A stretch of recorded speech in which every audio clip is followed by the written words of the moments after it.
I'm not sure how you, well, I know how you did it because I know your list. But I based my targets off of who I think should be a top target for each team on the trade and free agency market.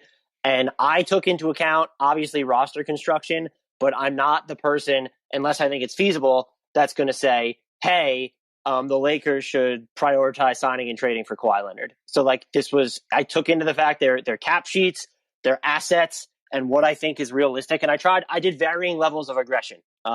So for some teams, I have like an aggressive trade target, but then someone who's probably just a little bit more realistic or easier to get a hold of. And like yourself, even though we did focus sometimes on their incumbent free agents, unless there are special circumstances where you don't think the Pelicans would necessarily be guaranteed to re-sign Lonzo Ball, or you're the Clippers and you don't have full bird rights on Nick Batum or Reggie Jackson, I just implicitly left those guys off.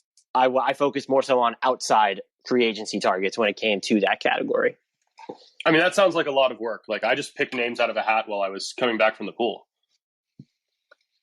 So you're qualified to have your own TV show on Fox Sports 1. That's all. There you go. Congrats to you. Did you want to, I'm assuming we'll go in alphabetical order. Did you want to start us off with I'm not going to say the teams because I'm wanting to mess those up. every once in a while. No, I will say before we actually start with Dallas, though, that my approach was basically the same thing. I tried to err on the side of being a bit too conservative here, just because I think that is more of a service than getting too aggressive with moves that in all likelihood are not going to actually play out. So in a lot of cases, they are lower level targets than you might typically hear being floated for the team. And that is intentional. Look, and it's just to use an example, the Golden State Warriors are taxed through the roof. Like, you can't get mad that one of my top targets for them is Alec Burks. Like, that's just that's the level that's the of name the they're going to be serving. Yeah. Yeah. For sure. So starting with the Mavericks, I think that the need there is pretty obvious because we've watched Luka Doncic continue to raise his level of play and raise the team along with him, but it's clear that a little bit more help is needed. Jalen Brunson, great backup point guard, but his ceiling is limited. So you just need another guy who can score off the ball because Luka is going to have such control over possessions on a nightly basis, but you also need a little bit of that self-creation juice. So I'm looking at Norman Powell here. He's probably going to be a bit more of an expensive target because that upside is so clearly there. But the two-way ability, the ability to create out of the pick and roll, the ability to thrive as an off-ball shooter, he just feels like he makes a lot of sense for this Dallas team, regardless of what ends up happening with Kristaps Porzingis. If they do end up trading him elsewhere, if he is a part of the team, because they're essentially running it back with him and potentially Tim Hardaway Jr. as well.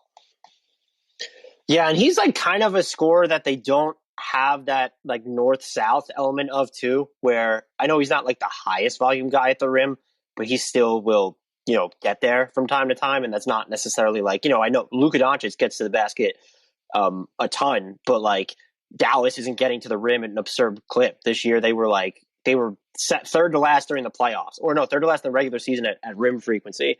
So, and they do have the cap space for him. I had for free agent targets.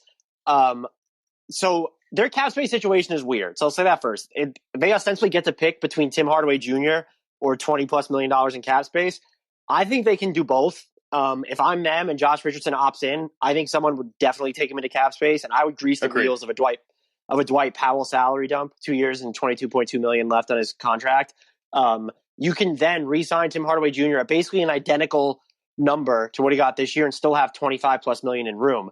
So I think make Tim Hardaway Jr. priority, but also try and go after. I would like to see them go after a Mike Conley or a Kyle Lowry. I think Mike Conley is more gettable for them, and I like him a little bit better for the fit. And then if you're talking lower level, like if you've re-signed Tim Hardaway Jr. or if you just don't want to burn all your cap space, will Barton opt out and would be interesting. That's kind of like that secondary playmaker. He does a good job finding shooters coming around screens. He's a good, for the most part, off-ball player. He's not going to give you a ton on defense, but I think he instantly becomes their second best shot creator. Or they could look at, and even I would imagine even cheaper options would be if Goran Dragic, if his team option gets declined by Miami, which I don't have a feel for what they're going to do, or Devontae Graham, should Charlotte not want to pay him, knowing they have Rozier and LaMelo Ball in the fold. Barton was my second choice for this team. But yeah, I think a lot does hinge on what Josh Richardson does with an $11.6 million player option. I think he should decline is it, opting by the way. in, I do as well. I think that there's still enough intrigue about his two-way upside. As bad as these last really 2 years have been for him, he's still, going into, I believe, his age 28 season. There is still plenty of time for a turnaround here. If he does choose to opt in, which I don't expect him to do, I wouldn't hate them keeping him here either. Because in theory, he remains very much the kind of player that they should want to have around this core. Again, in theory, it did not work out this year. It did not work out last year. But his skill set is ultimately what they're looking for when we're floating out names like Norman Powell and Will Barton. Yeah, I'm with you. Did you have anyone listed as a specific trade target for them? I did go with just one free agent or trade target for each team. I think that's where our methodologies veered a little away from each other. So really quickly, I would like to see them make a bigger deal, but unless you're going to, I just don't, they would need to do something with the New York pick they owe in 2023 where it's, can they get it back?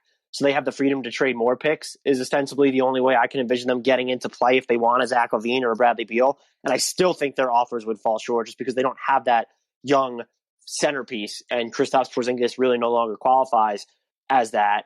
Maybe you could do a deal for Kemba Walker if OKC is strictly just looking to get off money and is intrigued by Kristaps. So that would be an option from them. But the one I actually listed was Jordan Clarkson.